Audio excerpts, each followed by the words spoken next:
Elijo Buenos Aires, elijo esta ciudad. No elegí nacer acá, pero la elijo. La ciudad donde la vida se hace ancha, la ciudad de mis nietos, de mis hijos. Elijo Buenos Aires, la elijo de verdad. Por eso es que le canto esta canción. No quiero ser guarango, por eso canto el tango con la voz y con el corazón. Porteño hasta el desaire, te quiero Buenos Aires, sos siempre mi mejor elección.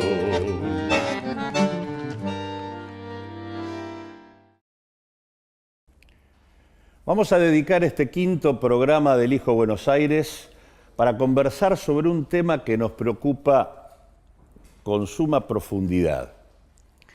Y se trata del tema, de un viejo tema de la Argentina, que es el tema del endeudamiento externo, de la deuda externa de nuestro país.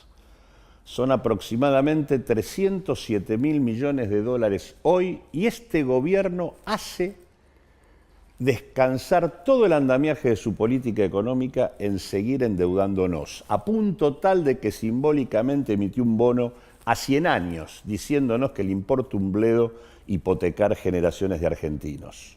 Lo vamos a hacer con Bruno Napoli, docente, historiador, docente universitario, amigo, y con Alejandro López Mieres, integrante del Instituto de Pensamiento y Políticas Públicas. Con ellos vamos a tratar de descifrar un poquito en qué situación estamos con este tema de la deuda.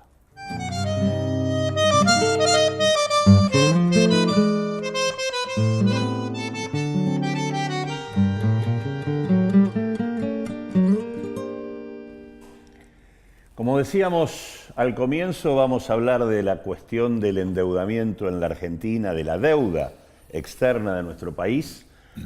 Un tema que tiene historia. En realidad, cuando uno hace un paralelo entre el endeudamiento y la Argentina, se encuentra que mientras creció la deuda, la Argentina se desindustrializó, multiplicó por 3 la tasa de desempleo y en realidad llevó a casi el 30% de la población bajo la línea de pobreza.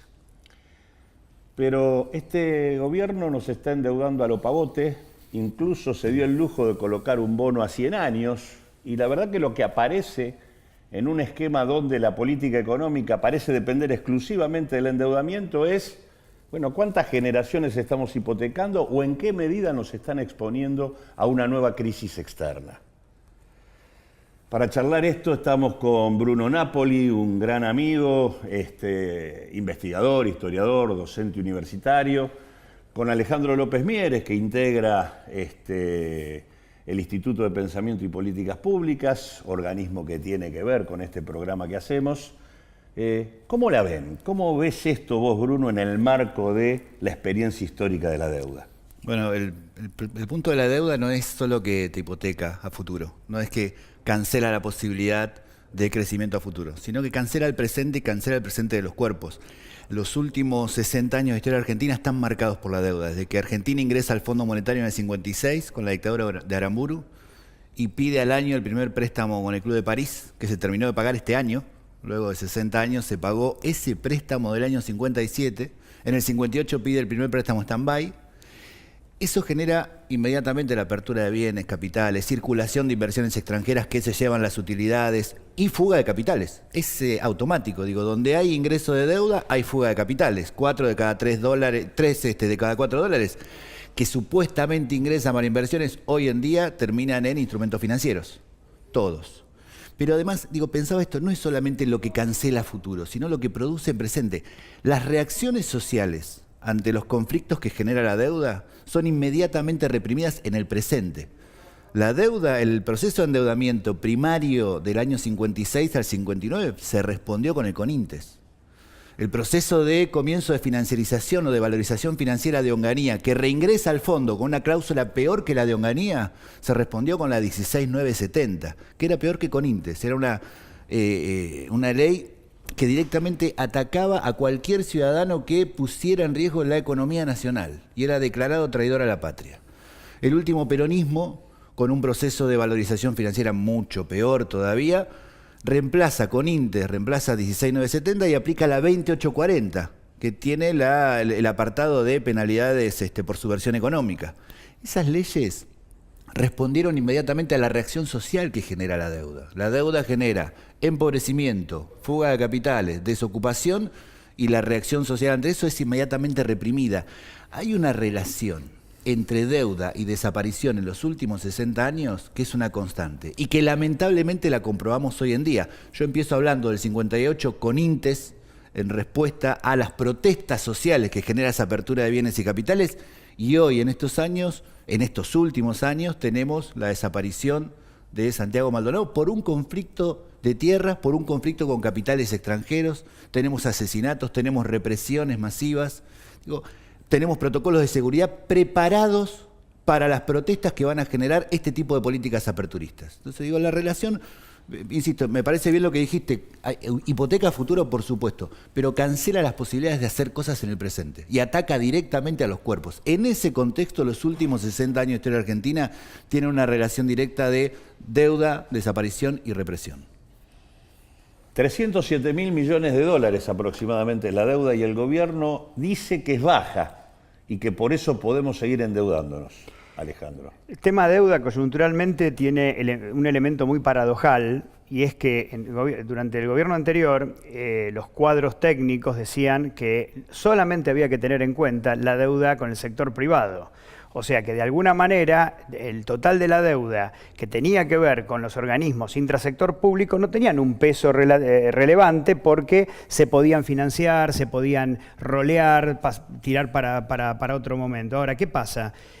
En ese momento también toda la escuela ortodoxa, todos los fundamentalistas ortodoxos decían: no, señores, hay que tener en cuenta que la deuda total es importante porque es la que nos genera vía emisión toda la inflación que nosotros estamos teniendo. Bueno, ahora podemos brindar porque pareciera que ambos lados de la grieta coinciden en que la deuda es baja y que no hay que tener en cuenta la deuda intrasector público, porque permite una deuda alrededor del 30% del PBI poder seguir endeudando al país, poder bancar de esta manera todos los desequilibrios del sector externo, que vamos a hablar de eso por supuesto, y también una particularidad: querer pretender bancar el gasto público o el déficit fiscal con un endeudamiento en dólares, lo cual es altamente discutible, porque el rojo en pesos no necesariamente habría que bancarlo con endeudamiento externo. Si es bajo esto o es alto, basta tener algunas conclusiones y pensar, por ejemplo, que la crisis del año 2001 ocurrió con un 52% de relación deuda-PBI. Hoy nosotros hacemos una proyección para fin del 2017 del orden del 60% del PBI. Y hay que hacer una aclaración metodológica. Yo sé que lo técnico es un poco complicado, pero a veces aclara cuestiones. En el año 2013, el kirchnerismo revisó la serie de PBI que venía haciéndose permanentemente con precios de 1993 a precios del 2004. ¿Pero qué hicieron además? Modificaron la estructura del PBI de manera tal que en la medición el PBI nominal corriente, el que se ve, resultó un 10% más alto del que venía haciéndose con la serie 93. El macrismo el año pasado relanza un nuevo PBI con base 2004, pero deja más o menos parecido el PBI corriente respecto al que tenía el kirchnerismo. Lo que modifica es el PBI constante, por eso las tasas de crecimiento son menores. ¿Qué quiero decir con esto? Que si con este endeudamiento se hubiera mantenido la serie original de 1993, hoy la relación deuda-PBI debería estar por lo menos un 10% más. O sea que ya en este momento estaríamos cruzando la barrera del 60%, yendo rápidamente hacia el 70%. ¿Por qué? Porque la dinámica que en este momento vamos viendo, que es una dinámica, yo la definiría como exponencial, tiene su correlato principalmente en que las políticas de apertura comercial, pero fundamentalmente financiera, yo quiero señalar que quizá la medida financiera más relevante que tomó el macrismo en el último año y medio fue eliminar digamos, la necesidad de poder encajar el 30% de las inversiones y no poder sacarlas. O sea, liberalizó absolutamente todo. Y hace un mes no solo liberalizó financieramente, sino que además eliminó la necesidad de liquidación de parte de los exportadores, no ya con un tiempo determinado, sino in aeternum, que es una reglamentación del año 1964. Exactamente. Entonces, esta dinámica, digamos, que nosotros vamos viendo en el endeudamiento exponencial, tiene la contrapartida en el sector externo.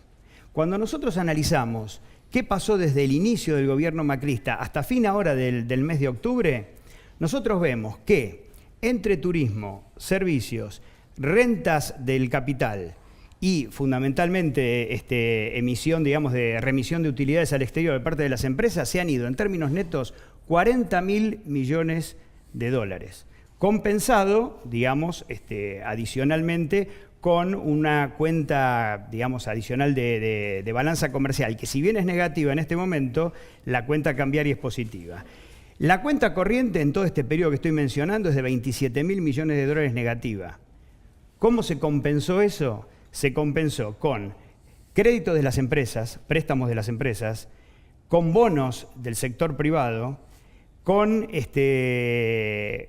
que nosotros denominamos timba financiera, que es entrada de dólares para especulación, o sea, se cambian por pesos y van a LEVAC en un típico proceso de valorización financiera, y fundamentalmente el Tesoro. El Tesoro, en términos netos, en este periodo se endeudó por 48.000 millones de dólares. Ahora, ¿qué sentido tiene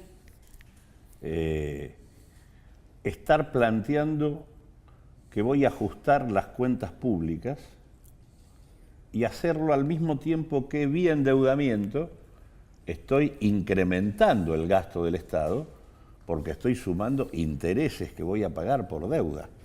Es decir, estoy tomando deuda para pagar deuda. Esa es la lógica en la que estamos. Exactamente, y la sola presentación del presupuesto 2018 lo dice hasta, digamos, obscenamente, en el sentido de que aún ajustando, bajando subsidios y bajando la dinámica de gasto, bajarías en el mejor de los casos un 1% del PBI del déficit primario. Cuando te sube más del 1%, claro, y cuando te sube más del 1%, cuando vos empezás a tener que pagar la deuda que contrajiste. Y yendo al tema, ¿cómo ubicás simbólicamente el bono a 100 años? El bono a 100 años es un negocio privado, básicamente eso. Yo no descartaría varios elementos respecto de esto. Primero, ese bono se saca un día antes de que Argentina se someta a la calificación de pasar de un mercado de frontera a un mercado emergente. ¿Qué quiere decir esto en términos básicos? Si vos sos un mercado de frontera, para pedir plata tenés que ofrecer una tasa muy alta, si no, no te prestan. Si sos un mercado emergente, la tasa puede bajar y más personas tienen permiso para operar en tu país. Es eso. Un día antes de esa calificación sacan el bono. Es obvio que eso tiraba la calificación hacia abajo y planteaba de por sí, o sea, tácitamente, que Argentina tiene que ofrecer tasas muy altas para que le presten dinero. Y fue un negocio redondo de los privados, porque tenemos que revisar quiénes compraron ese bono. Entre ellos Luis Caputo, el mismo que lo emite.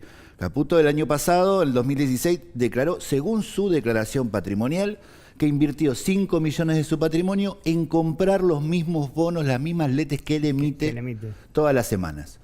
El presidente Mauricio Macri, en su declaración, al menos del año pasado, declara 30 millones invertidos en bonos de deuda de la provincia de Buenos Aires y en bonos de deuda de la Nación. Yo digo, no descarto primero esta lógica de jugar para estos conglomerados internacionales, estos bancos internacionales, para los cuales el negocio es prestarte dinero y que nunca se la devuelvas. Además logro que Argentina siga siendo un mercado de frontera, con lo cual les aseguro una tasa altísima. Alta. Es correcto. Entonces digo, hay un juego directamente de negocio entre privados ahí. Si me permitís, a ver, el argumento, vamos a llamarlo caputiense, digamos, de emisión del bono. De Caputo, el ministro de Finanzas. Estamos hablando del ministro de Finanzas. El argumento para mandar un bono a 100 años, una tasa casi del 8% anual, que es un absoluto disparate, porque además no tiene una cláusula de rescate, porque si no, digamos, no lo hubiera podido colocar en el mercado. El argumento es que eso le iba a permitir trazar una curva de rendimientos en el tiempo, o sea, si yo pongo el punto a 100 años, ese es el punto máximo. Esa es la tasa máxima que yo tengo para mis colocaciones. Si yo quiero colocar a 20 años, a 30 años. Y gracias a poder trazar, este es el argumento financiero, esquiven las sonrisas así irónicas, porque en realidad es tal cual es el argumento que se maneja dentro del sistema financiero. Ahora bien, una tasa del 8% a 100 años, como digo, es un absoluto disparate a nivel internacional, pero también garantiza que ahora, en un contexto internacional con tasas hacia el alza, que es lo que aparentemente nosotros vamos a ver a partir de diciembre, en lugar de bajar esa tasa de rendimientos, esa curva de rendimientos suba. Entonces, estamos a punto de, o sea, también era un reconocimiento, y yo acá apoyo lo que dice Bruno, un reconocimiento a que el proceso va a ser divergente, no convergente en términos de tasa de interés. Sí. Entonces, el primer disciplinamiento que nosotros vemos es tasas altas o la imposibilidad de poder refinanciarse en el futuro a tasas más bajas. Pero yo quería agregar un punto y que tiene que ver con el disciplinamiento soberano, que significa la deuda.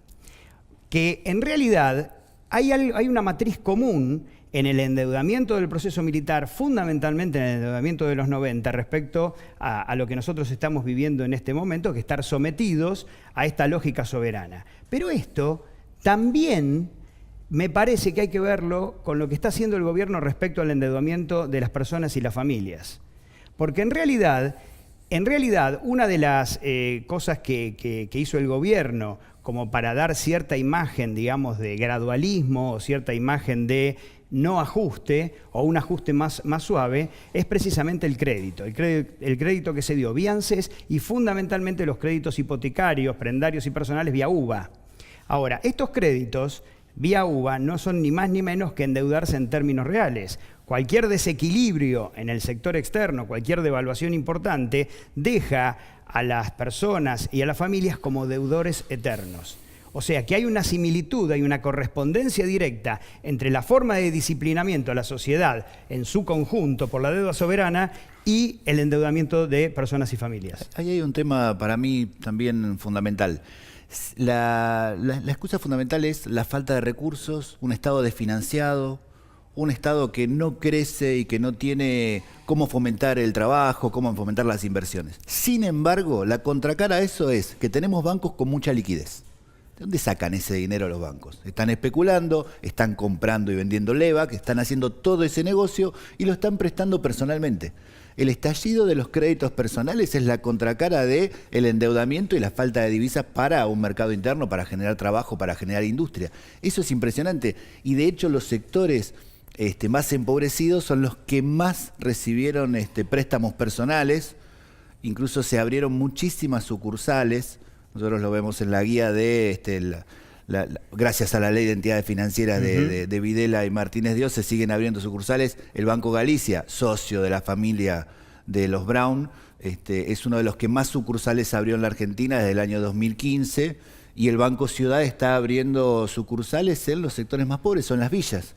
Es decir, financierizó la vida cotidiana de los argentinos a partir de préstamos personales, siempre que sean solventes. Y como vos tenés un Estado, un gobierno que duplicó las asignaciones universales, los planes sociales, para los bancos sos solvente, aunque tengas 5.000 pesos de ingresos, sos solvente, con lo cual te pueden prestar, porque después te lo pueden sacar vía retención de parte de esa asignación que vos tenés. Entonces digo, muy interesante ese proceso, la especulación general que logran los bancos, que están llenos de dinero, pero para prestar individualmente, no para inversión. Por lo tanto, digo, acá tenemos, acompañando a la deuda, fenómenos de disciplinamiento represivo y también fenómenos de disciplinamiento vía financiero. El control financiero. Financiero, porque eso te disciplina a tener que conseguirte 2 o 3 trabajos, hacer changas, querer pagar. Nosotros todos sabemos que los estudios sociológicos demuestran que los sectores medios y sobre todo los bajos tienen una intención de pago mucho más alta que los sectores altos. Ahora, esto se corta en el momento en donde no nos presten más. Claro. El número de personas para prestarle dinero es finita. Pero además, no es infinita. Yo quería hacer una mención respecto a lo que dice Bruno. Bueno, una cosa trae la otra y esto, viste, cómo se retroalimenta. A la lógica, y voy a traer a un profesor mío, Jorge Schwarzer, a la lógica de la política económica, de la economía política en definitiva, porque en términos de disciplinamiento tiene que ver con cosas muy concretas. Yo siempre traigo a colación la anécdota de cuál era el discurso de los cuadros de la Alianza en 1998 y en 1999 antes de ganar. ¿Qué decía Chacho Álvarez, qué decía Fernández Mejide respecto a la convertibilidad? El discurso dominante era: la convertibilidad es un bien social, nosotros vamos a tutelarlo y vamos a protegerlo, y la sociedad puede estar tranquila que esto va a ser así. Pero esto no dependía solamente de cuestiones de consistencia macroeconómica sobre los efectos de romper la convertibilidad, sino los niveles de disciplinamiento social que tenían las familias endeudadas en ese momento. Y era central, no era que la gente quería la convertibilidad como un bien social, sino que estaba agarrado. Estaba agarrado simbólica y físicamente. Entonces, me parece, y este es el peligro, que vamos hacia una tendencia similar. Y me parece que, creo que unir represión con esta forma de disciplinamiento, y respecto a las historias que contó Bruno... Vuelvo a la pregunta, porque esto funciona en tanto nos sigan prestando. El escenario internacional, ¿qué nos dice? Sí, igual ahí hay un problema serio que tiene, creo que en la Argentina, pensemos esto, digo, la pirámide de impuestos. El decil más rico paga el 0,4% de todos los impuestos. La gente que más tiene paga solo el 0,4% del total de impuestos. Los sectores medios y bajos, entre el 30 y el 40% del volumen de impuestos que recauda el Estado es de los sectores medios y de los más bajos. Los sectores más bajos son los que más impuestos pagan en relación con sus ingresos, eso está claro. Pero igual se desfinancia, tiene que emitir, no invierte en producción, no invierte en trabajo, no invierte en nada que sea productivo y mercado internista. Nos prestan dinero. En algún momento ese dinero se agota. Y están echando mano a otra cosa. Y acá lo quiero enlazar con otro conflicto que tiene que ver con disciplinamiento social, que es el tema de los recursos mineros. Hay una avanzada muy fuerte del gobierno anterior, fue salvaje, sobre todo con el fracking, la minería, pero lo profundizó, de hacer la mayor cantidad posible de extractivismo de esos recursos para poder compensar la pérdida de impuestos de los sectores más altos, más una de las cosas que contó él. Los 20.000 millones de dólares que implican vender bienes y servicios de la Argentina ya no se tienen que liquidar. Los exportadores los pueden dejar afuera de por vida. Esa ley del 64 fue derogada hace un mes exactamente, un mes y medio, salió en el boletín oficial. Es decir, estos tipos están endeudándose, generando especulación financiera, prestando chiquito para generar también que los bancos puedan emitir su liquidez y hacer negocios con especulación pequeña. Y como se están quedando sin recursos, van a echar mano a los recursos naturales a como dé lugar. No es menor que el conflicto con los pueblos originarios o con los que reclaman tierra se haya recrudecido. La represión es cada vez mayor. Dejan muertos, dejan desaparecidos, desaparece un chico 78 días, aparece muerto, y el día que están velando a ese muchacho, matan a un pibe, a un laburante de 21 años haciendo el mismo reclamo, y al otro día salen a decir que son grupos violentos y que los van a sacar a todos. Sabemos del compromiso, tanto del gobierno kirchnerista como de este gobierno, con las mineras y con las corporaciones extractivistas. Porque además, el subsuelo de Vaca Muerta, se calcula que en 2019 va a dar lo que vos perdiste por exportaciones de bienes y servicios, más o menos 20.000 millones de dólares al año. Se supone que va a dar eso. Entonces, de algún lado, este Estado que vos desfinanciás vía especulación financiera, vía fuga de capitales y encima sin cobrarle a los que más tienen, tenés que compensarlo. Uno es con deuda, otro es con el extractivismo de los recursos naturales. Yo quisiera responderte a tu pregunta respecto al tema del endeudamiento externo y qué pasaría si nos dejan de prestar. Ahora, eso es una posibilidad. Pero hay otra pregunta, ¿qué pasa si nos siguen prestando y esto endógenamente nos cierra? Y ahí es donde yo quiero poner... acorta la vida de la deuda. No, es que eso es lo que está pasando ahora, más allá del bono a 100 años. Sí. Vos te estás dando cuenta que lo más factible que la curva aumente, digamos, aumente la pendiente de la curva, por lo tanto te van a prestar cada vez más a largo plazo. Pero cuando hablo de mecanismo endógeno, hablo específicamente del Banco Central.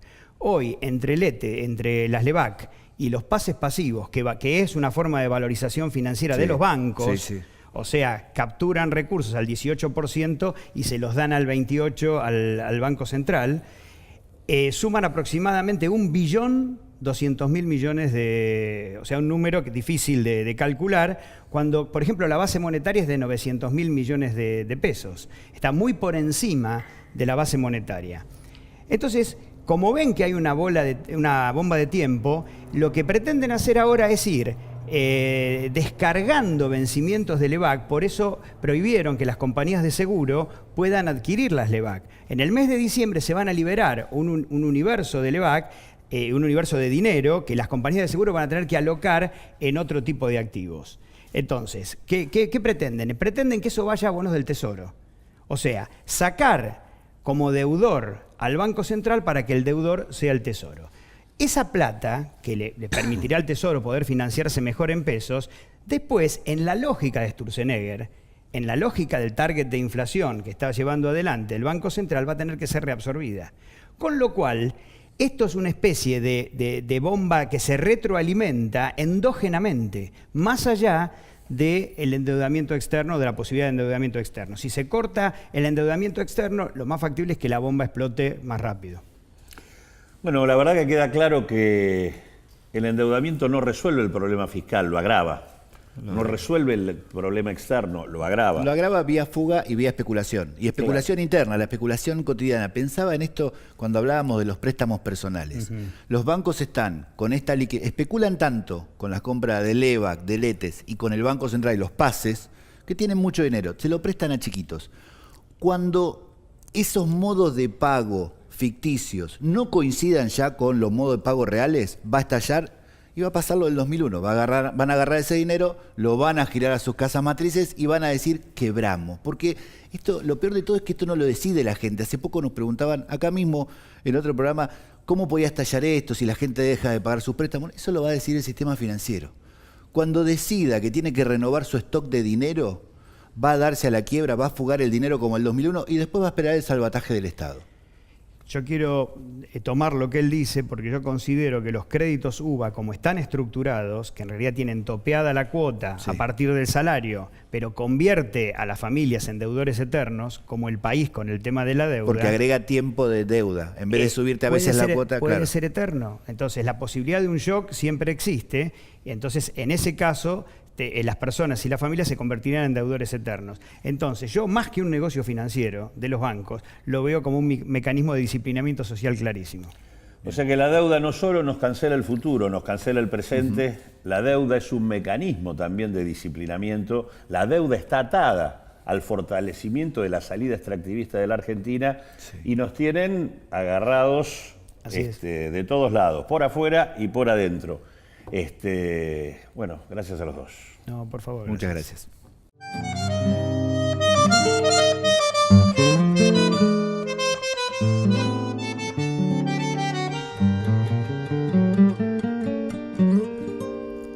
Vamos a pasar en limpio algunas de las cuestiones que nos trajeron en la discusión Bruno Napoli y Alejandro López Mieres. La deuda que tiene hoy la Argentina, con datos oficiales a junio del año 2017, es de 307.000 millones de dólares. Y más o menos podemos calcular que va a terminar el año en 320.000 millones de dólares. Para que tengamos una idea de lo que este gobierno está haciendo, entre el año 2016 y el año 2017, este gobierno solito juntó 90.000 millones de dólares de deuda. 90.000 millones sobre una deuda total de 320.000. Prácticamente ya son responsables de la tercera parte de la deuda ellos solitos. Y es más, tienen previsto para el año 2018 tomar 46.500 millones de dólares más. Es decir, en solo 3 años habrían acumulado 123.000 millones de dólares. Comparemos esto con que durante los 12 años del kirchnerismo la deuda creció en 100.000 millones de dólares y comparemos con que en toda la dictadura se sumaron 43.000 millones. Esto es una locura lo que está ocurriendo. Pero además, lo que hay que tener en cuenta es que para pagar la deuda, el Estado argentino tiene que comprar dólares porque no tiene dólares. ¿Cómo los compra? ¿Tiene plata para hacerlo? No, porque está en déficit. Por lo tanto, ¿qué tiene que hacer? Endeudarse para poder comprar dólares. Es decir, estamos endeudando al Estado argentino para poder pagar deuda. Pero además, los dólares son nuestros tampoco, porque la Argentina hoy no tiene dólares propios. Entonces también pido deuda para conseguir dólares. Lo que quiero decirles con toda claridad es que hemos ingresado una vez más en un ciclo que caracteriza a la Argentina hace ya bastante tiempo, muy concretamente desde la dictadura militar para aquí, que es el tema de haber ingresado en la calecita del endeudamiento perpetuo. Tomo deuda nueva para pagar deuda vieja. Esta calecita es la que ha venido hipotecando a la Argentina en los últimos 40 años. Y este es el problema de fondo. Ahora, esto no pasa por casualidad. Esto lo que de alguna manera nos dice es que la solución al problema de la deuda no es una cuestión de orden económico-financiera. Eso sería así si esta deuda se hubiera tomado de manera genuina, razonable. Uno toma una deuda para ampliar su capacidad económica y con ese crecimiento en su capacidad económica cancela la deuda que tomó. En la Argentina no pasó esto. En la Argentina, primero la deuda se tomó de manera espuria, sucia, en el marco de la dictadura militar. Ni siquiera la tomó el Estado. La tomaron grandes capitales privados para especular financieramente y luego le trasladaron esa deuda al Estado. Y en realidad, mientras especulaban financieramente, se caía la industria. Por lo tanto, la historia de la Argentina es la historia de tomar una deuda no para ampliar su capacidad económica, sino para debilitarla. Consecuentemente, cuando hubo que afrontar el pago de la deuda que se había tomado, no había con qué hacerlo e ingresamos en esta calecita en la que venimos entrando una y otra vez, que es tomar deuda nueva para pagar deuda vieja. Por eso es que el tema no se resuelve en términos económico-financieros. Hay que incorporar la política, hay que incorporar la cuestión jurídica y hay que hacer cosas que ningún gobierno democrático hizo desde que empezó la democracia para aquí. Por eso el tema de la deuda es un tema pendiente de la democracia argentina que este gobierno está agravando a una velocidad realmente muy importante. Ya Alfonsín con Broderson dijo en su momento que tenían resuelto con el plan Baker en 1987, que tenían resuelto el tema de la deuda. Luego Menem con Cavallo con el plan Brady dijo lo mismo. Y Kirchner, Néstor y Cristina, con los dos canjes, también dijeron lo mismo. Y la deuda sigue con nosotros y sigue con nosotros porque no tiene solución. La única manera de solucionarlo es decir, primero, que los acreedores y las acreencias, las deudas que tiene la Argentina, no son legítimas, hay que cuestionarlas. No son legítimas, por ejemplo, porque se tomaron en la etapa de la dictadura. Hay toda una copiosa biblioteca jurídica que habla de lo que se denomina la tesis de la deuda odiosa, que se ha aplicado incluso a nivel internacional. Por ejemplo, Estados Unidos le condonó toda la deuda a Irak porque fue tomada en etapa de la dictadura de Saddam Hussein. Ahora, nosotros, por ejemplo, estamos pagando la deuda con el Club de París, que la mitad de ella fue tomada en la etapa de la dictadura. O hay situaciones como, por ejemplo, el tema de la deuda privada, es decir, los capitales privados que tomaron deuda y la pasaron al Estado. ¿No deberían aportar impuestos para que el Estado no tuviera que hacerse cargo del peso de esa deuda? O, por ejemplo, el bono que emitieron ahora 100 años, que no tuvo ninguna autorización parlamentaria, a pesar de que la Constitución Nacional dice que si el Parlamento no autoriza, esa deuda no tiene valor. Entonces, la discusión sobre investigar la deuda, analizarla, para dar de baja aquella deuda que no corresponde y para hacerse cargo de un tema. En la Argentina la deuda fue una estafa y por lo tanto los países tienen que honrar sus deudas, pero no tienen que bancarse las estafas. Y por lo tanto a la deuda hay que investigarla, hay que analizarla y hay que ver qué parte se paga y qué parte no. Este gobierno ha tomado el camino que ya hemos conocido con la dictadura y que conocimos con Cavallo. Es el tema de hacer del endeudamiento la base de su política económica. Eso no solo que está hipotecando el presente, como nos lo comentaba Bruno Napoli, sino que en realidad nos está abriendo otra vez la puerta a que la Argentina, más tarde o más temprano, vuelva a otra crisis de endeudamiento externo, que ya sabemos cómo terminan, con saltos cambiarios, caída del salario, aumento de la pobreza y demás. En la Argentina lo que sigue pendiente es investigar la deuda para dar de baja lo que no corresponde y dejar en claro que las deudas se pagan, pero las estafas no.